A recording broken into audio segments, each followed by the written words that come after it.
Halo, selamat pagi sahabat Srikanis TC. Apa kabar hari ini? Jumpa kembali dengan saya Stiono Alif dan juga Bapak Agus Hermianto di balik layar. Oke, jumpa kembali di mata pelajaran Prakarya Kewirausahaan, aspek rekayasa desain grafis. Oke. Nah, di pembelajaran kali ini kita akan meneruskan materi tentang konsep produk branding di kelas 11. Sahabat Srikanis TC tentunya masih ingat bahwa konsep di pembelajaran kita di produk branding itu, jadi di kelas 11 itu temanya produk branding itu terdiri dari 3 komponen, yaitu kemampuan siswi membuat produk merchandise, ya kan, membuat produk begitu. Kemudian yang kedua adalah kemampuan siswi untuk bisa menggunakan piranti yang ada untuk dokumentasi, atau lebih tepatnya adalah foto produk, ya kan. Sudah bikin produknya, kemudian sudah punya kemampuan untuk bisa memfoto, ya. Apa selanjutnya? Tentunya, iya betul, adalah pembuatan kemasan, ya. Oke. Nah, di konsep kemasan ini kita akan mengenal apa itu sebenarnya kemasan, kemudian apa itu fungsinya, kemudian bagaimana klasifikasinya, sampai pengembangan si kemasan itu sendiri. Oke. Nah, di video kali ini boleh sahabat Srikanis TC sembari menyimak, ya. Kami sediakan satu rangkuman sehingga nanti harapan kami sahabat Srikanis TC punya pengetahuan utuh tentang konsep secara umumnya tadi, ya, produk branding, sampai ke yang materi yang di kompetensi ketiga ini adalah kemampuan untuk bisa menciptakan kemasan. Oke. Nah, apa itu kemasan? Kemasan atau pengemasan tentunya kronologisnya kan sahabat Srikanis TC membuat produk. Setelah bikin produk, produknya butuh wadah dong, tentunya butuh dikemas, ya. Baik produk yang sifatnya padat maupun cair ataupun bahkan gas, itu tetap semuanya butuh kemasan. Nah, pengemasan itu adalah kegiatan merancang dan memproduksi wadah atau bungkus sebagai sebuah produk, ya. Jadi memang bikin produk kemudian bikin wadahnya atau bungkusnya. Pengemasan ini sebenarnya aktivitas, ya, aktivitas membuat sebuah desain wadah yang sesuai dengan komposisi si produk itu sendiri. Jangan sampai misal, mohon maaf, membuat kemasan dari minuman herbal misal, kok kemasannya taruhlah daun pisang gitu, ya nggak cukup, nggak mungkin, ya kan. Ataupun kemudian kemasannya menggunakan pakai kertas, ya nggak bisa dong kan gitu. Oh, ada 2 kemungkinan nih, misal kok minuman herbal, ada 2 kemungkinan. Kalau tidak plastik, ya kaca, misal seperti itu. Nah, jadi rangkaian aktivitas menganalisis sampai kemudian kemasan ini bisa merepresentasikan si produk itu sendiri, itu termasuk dalam rangka kegiatan pengemasan. Nah, konsep pengemasan sendiri akhirnya berkembang, sahabat Srikanis TC, ya, berkembang. Kemasan menjadi desain kreatif yang mengaitkan bentuk, ya, ada bentuk, ada struktur, ada materi, ada warna, ada citra, dan tipografi, termasuk elemen-elemen lainnya yang katanya kemudian butuhnya apa? Untuk informasi produk, agar produk dapat diterima oleh pasar atau dapat dipasarkan, begitu. Artinya apa? Misal nih, mohon maaf, sahabat Srikanis TC mau beli sebuah produk, kita sebut smartphone atau handphone. Kira-kira kemasannya kan bagaimana membuat sebuah kemasan handphone sehingga orang langsung tahu, oh ini handphonenya ada fiturnya seperti ini. Kemudian harapan atau ekspektasinya konsumen atau pasar itu dapat nih setelah melihat kemasan. Contoh, ketika sahabat Srikanis TC masuk ke minimarket, di bagian snack, misal, oke, sama-sama snack dari keripik singkong. Ini kita sebut yang mudah aja. Keripik singkong, ya. Kalau sahabat sekali sini kita nggak sebut merek ya. Ada yang warna kuning, ingat ya, ada warna kuning kehijauan gitu ya. Langsung ada nyebut, Pak mereknya itu ya, iya. Oke, kemudian ada juga yang warna merah, ada gradasi warna kehitaman. Iya, merek itu lagi. Oh, kelihatan ya.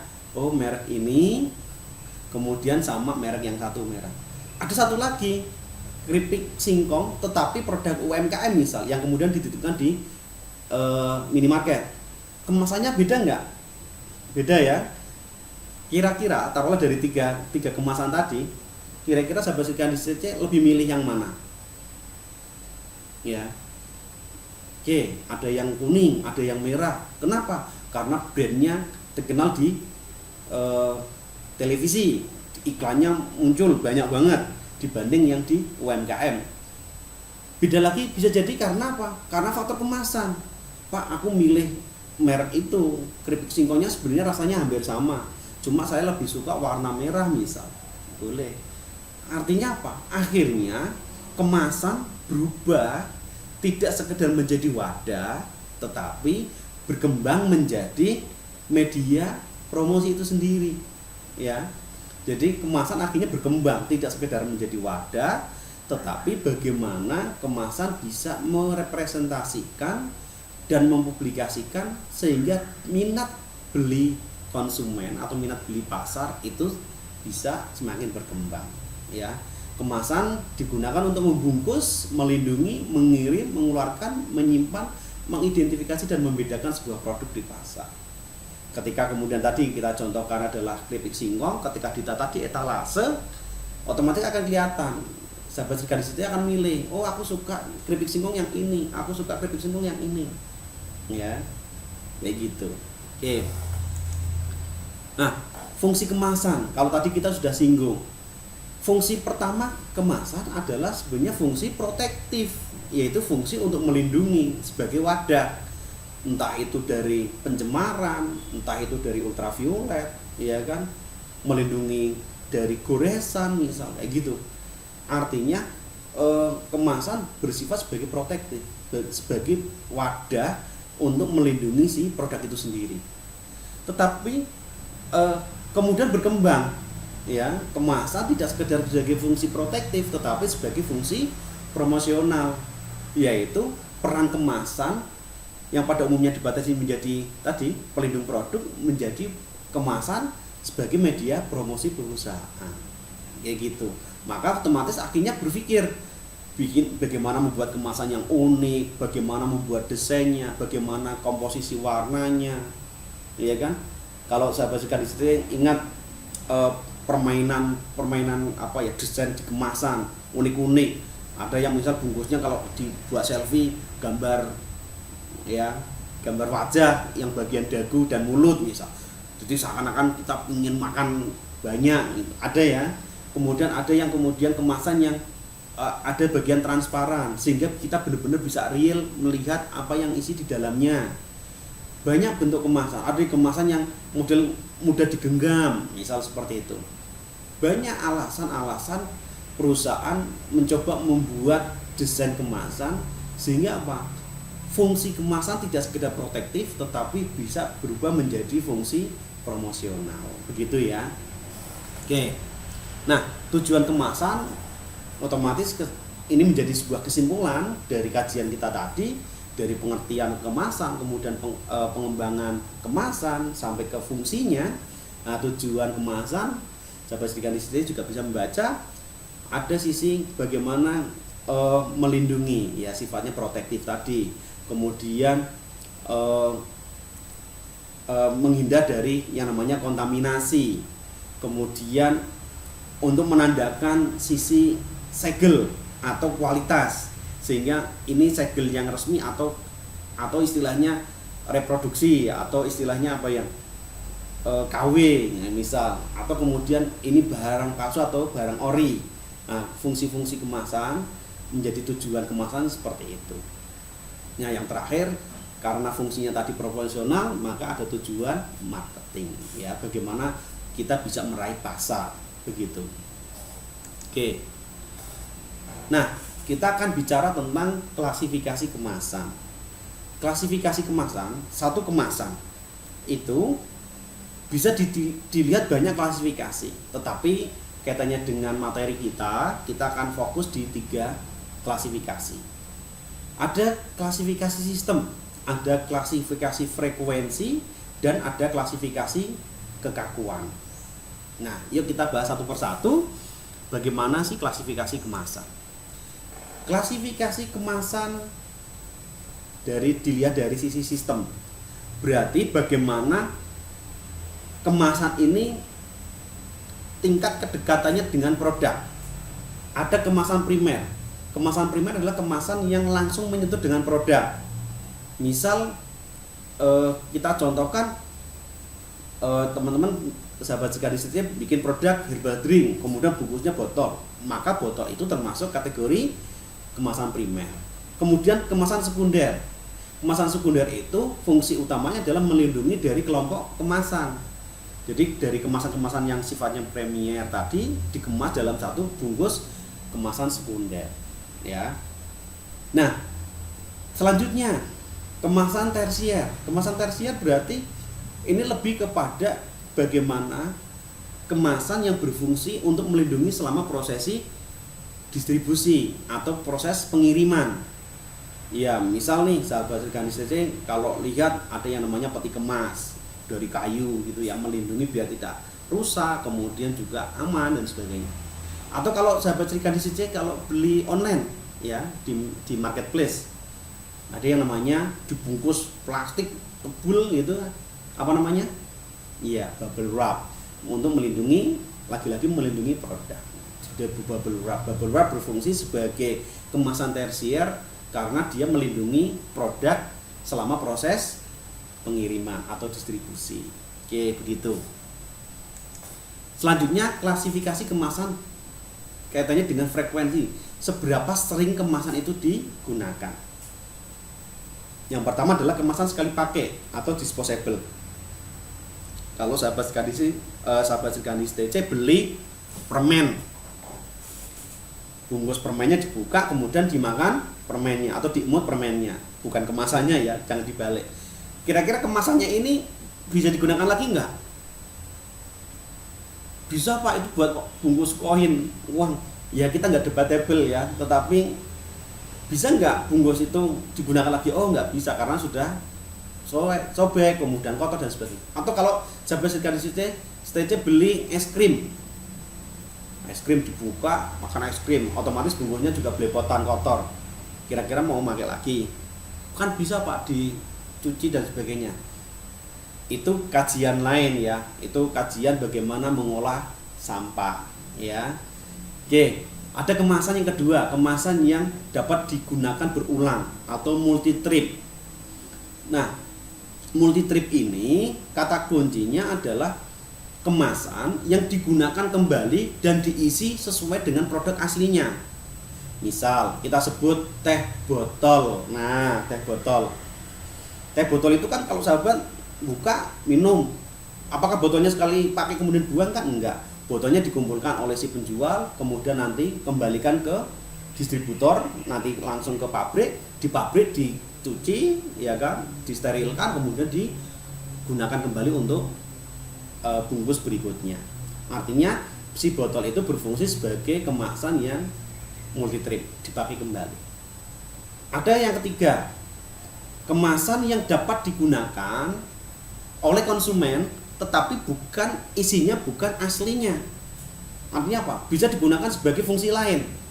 Contoh, mohon maaf nih, kalau sahabat sekaligus main ke tempat temen atau ke saudara ketika lebaran misal, bungkusnya kong ya, kong buan ya. Bukanya kok malah rengginang. Nah, itu termasuk berarti si kaleng biskuit dibuka kok ternyata isinya kerupuk udang misalnya. Itu berarti si kalengnya itu termasuk kategori kemasan yang posisinya semi disposable atau digunakan ulang tetapi isinya berbeda. Oke. Kemudian klasifikasi ketiga yaitu klasifikasi kemasan dilihat dari tingkat kekakuan. ya. Nah, dilihat dari tingkat kekakuan, ada kemasan fleksibel. Ya, contohnya ada plastik, kemudian aluminium foil, kertas yang artinya sekali, ya, yang maksudnya yang tingkat ketebalannya ya kayak kertas kuarto.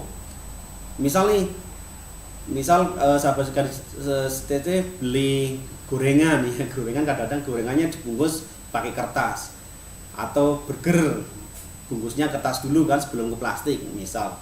Nah, kemasan itu kan si kertasnya itu kertas minyak ya, kita sebut kertas minyak itu kan sifatnya kan fleksibel, bisa diremas gitu ya. Oke, ada tingkat kemasan yang kaku, benar-benar kaku, karton, logam, kemudian kaca misal. Ini termasuk kategori kaku. Oke, atau kardus.